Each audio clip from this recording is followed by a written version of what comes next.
Hello everyone, एक बार फिर से स्वागत है आप सभी का आपके अपने प्लेटफॉर्म नेजर मैथ पे।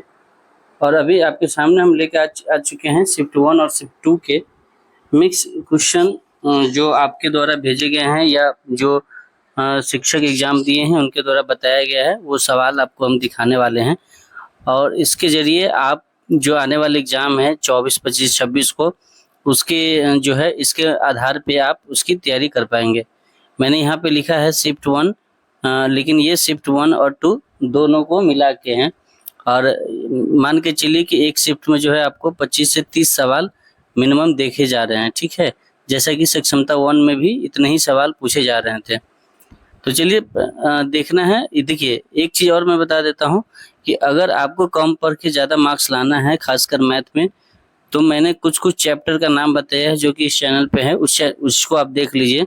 और अभी आपके पास समय नहीं है, 2 से 3 दिन है, तो बिल्कुल आप मुश्किल से 3 या 4 चैप्टर पढ़ेंगे तो वहाँ से आप 80% चैप्टर निकाल लेंगे। चूँकि कॉम्पिटिटिव एग्जामिनेशन का जो भी मतलब वेंडर है उसको पता नहीं 2-4 चैप्टर जैसे प्रॉफिट लॉस, लाभ हानि, परसेंटेज, टाइम एंड वर्क, उसके बाद नंबर सिस्टम और सिंप्लीफिकेशन, इससे सवाल ज़्यादा आते हैं, जैसा कि अभी आपको मैं दिखाने वाला हूँ। तो चलिए शुरू करते हैं बिना किसी देरी के। और यदि आपको इसी तरीके के सक्षमता से रिलेटेड कोई भी न्यूज चाहिए या कोई भी आपको अपडेट चाहिए तो प्लीज़ इस चैनल को सब्सक्राइब कर सकते हैं। वीडियो अच्छी लगे तो प्लीज़ लाइक करके दोस्तों के पास शेयर करना ना भूलें, क्योंकि इस चैनल पर जितनी भी जानकारी है सक्षमता से जुड़ी सारी जानकारी है, ठीक है।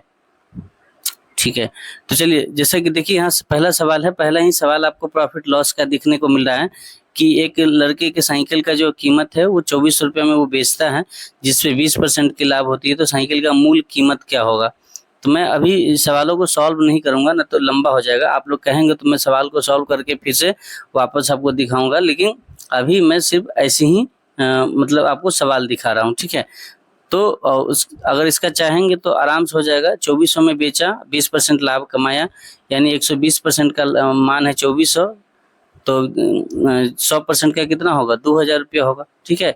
उसके बाद एक नंबर सीरीज का सवाल था 1 1 2 6 24, तो उसका अगला मार्क्स क्या होगा, अगला नंबर क्या होगा? सवाल है कि आयत का क्षेत्रफल वृत्त के क्षेत्रफल के बराबर है यदि आयत की लंबाई 176 सेंटीमीटर और चौड़ाई 56 सेंटीमीटर है तो वृत्त की परिधि बताइए। उसी तरीके से अगला सवाल था कि एक वस्तु की कीमत 160 रुपये है, 15% लाभ प्राप्त करने के लिए उसे कितने रुपए में बेचना पड़ेगा? तो आप गिनते चलिएगा कि इस चैप्टर से कितने सवाल आ रहे हैं, ठीक है। आपने देखा अभी तक 2 सवाल जो है आपको देखने को मिल गया प्रॉफिट लॉस के। उसके बाद अगला सवाल देखिए, साधारण ब्याज से सवाल है। साधारण ब्याज का सवाल कहता है कि आर्यन ने 5200 को 4%, 6% और 8% प्रति वर्ष साधारण ब्याज पर निवेश किया। वर्ष के अंत में जब उसे उस पे जितने भी पेमेंट थे, जैसे 5200 रुपया कुल मिला के दिया, और एक कुछ पैसे पे 4% का, कुछ पैसे पे 6% का, कुछ पैसे पे 8% का रेट है, और जब उसको ब्याज मिलता है तो रुपया में सबका बराबर मिलता है।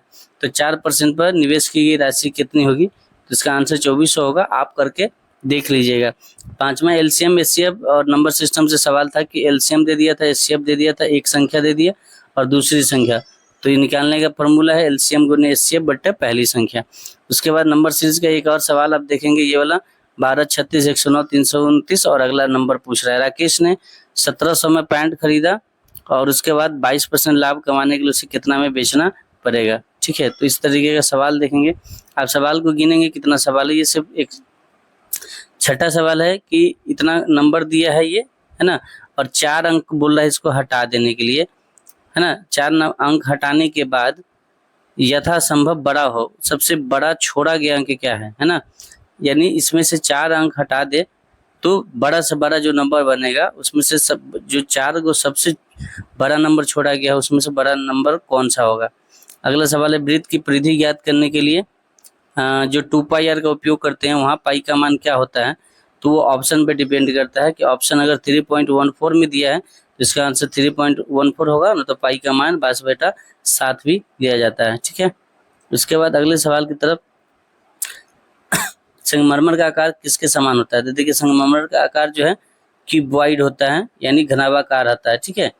और इससे संबंधित और भी जैसे आपका माचिस का, ठीक है, ढोल का, अलग अलग शिफ्ट में पिछले बार पूछा गया था। ईंट का, है ना, बेलन का, तबला का, इस सब का जो है आकार आपको पता करके जाना है, ठीक है। जब एक सेब को ऊर्ध्वाधर काट देता है तो कौन प्राप्त होता है, क्या कौन सा एंगल। जैसे ये सेब है, ये सेब इस तरीके का है ना, इस तरीके का, और इसको ऊर्ध्वाधर अगर काटेंगे तो ये हमारा सर्किल प्राप्त होता है, ठीक है, वृत्त जिसको आप बोलते हैं। उसके बाद अगला सवाल है 16 और 64 का मौसा निकालना है ना। दो धनात्मक संख्याओं का योग हमेशा क्या होगा, धनात्मक होगा। 58 में कितना जोड़ने पर 100 प्राप्त होगा, और इसको तीनों को जोड़ना है। 15 में 1/5 1/25 को जोड़ना है। तो बहुत आसान सवाल आ रहा है, जैसा कि सक्षमता 1 में देखा गया था। उसके बाद 80 माइनस इसका कोष्ठ में -56 -34 जोड़ने पर कितना होगा। एक अभाज्य संख्या के कितने गुणनखंड होते हैं। एक ट्रक के कैंडी के 665 डिब्बे हैं, प्रत्येक डिब्बे में 1 दर्जन कैंडी है, तो टोटल कैंडियों की संख्या क्या है। तो क्या करना है, 665 से 12 में मल्टीप्लाई कर देना है, ठीक है। उसके बाद एक सवाल था कि एक त्रिभुज है जिसकी एक कोण 35 है, एक कोण 65 है, तो तीसरा कोण क्या होगा। तो तीसरा कोण 80 डिग्री होगा, ठीक है। उसके बाद अगला सवाल था हमारा कि 15 केजी इतना ग्राम का ग्राम में बदलना है। तो यही सब टाइप का सवाल पूछा था। फिर टाइम एंड वर्क का सवाल है, इस 3 टाइप का पी क्यू आर अलग अलग। पी 1/4 भाग 10 दिन में करता है, क्यू 40% काम 15 दिन में करता है, आर 1/3 भाग 13 दिन में करता है। तो पहले काम कौन करेगा। उसके बाद अगला सवाल ये है कि 30 जानवरों के लिए 6 दिन का भोजन है, तो 12 जानवर उस भोजन को कितने दिन तक खाएगा। उसके बाद ये है घनाभ की लंबाई चौड़ाई का आयतन दिया गया है, लंबाई चौड़ाई ऊंचाई का आयतन दिया गया है 6 5 4।